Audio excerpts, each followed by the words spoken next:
All right, I want to show you some other leg exercises besides your back squats, front squats, deadlifts, and Romanian deadlifts.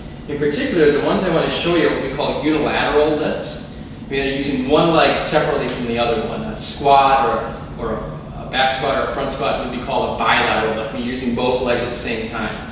For people that have muscle imbalances or recovering from an injury or just want to work one leg separately, the lunges and other lifts I'm going to show you here do a great job of doing that.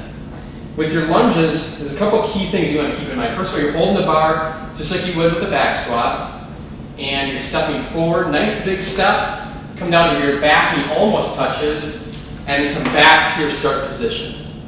Okay? When you're doing your lunges, again, try to keep that chest up nice and tall, lead with that foot, and then come back to that start position. When you're doing a set of lunges, try to do all your repetitions on one leg before switching to the other. If I do something where I go left leg and come back, and then right leg and come back, I'm creating little rest periods for each leg, which is not optimal. Do all your reps for one leg before switching to the other leg.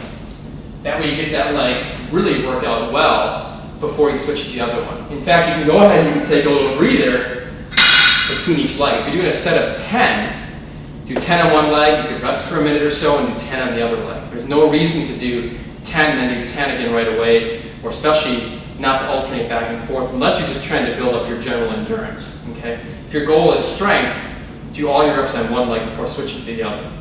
Now you notice I did this with the bar. The bar is advantageous because you can't cheat with the bar. Let me show you what I mean. When you use dumbbells,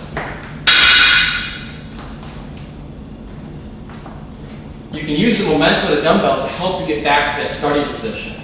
So I lunge out here, and then I kind of throw them back behind me. See, it almost threw me backwards. So the dumbbells can hurt you a little bit because they make you not have to use your legs quite as much because you can cheat with them. Now, if you're real strict with them,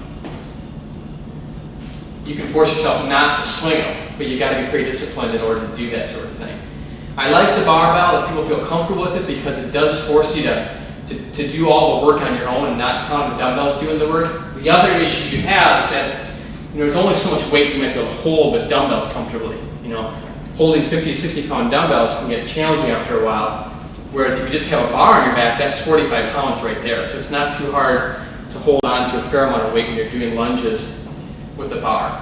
The bar also allows you to work on your balance a little more because the weight is centered so much higher. But that's also a drawback for it too. If you're working with someone, or if you are someone that has some balance issues, the dumbbells are a little safer because it's easy to drop a dumbbell and catch yourself as opposed to a bar where it's really kind of stuck to you and it's harder to move around the way you want to. Okay? So that's a forward lunge.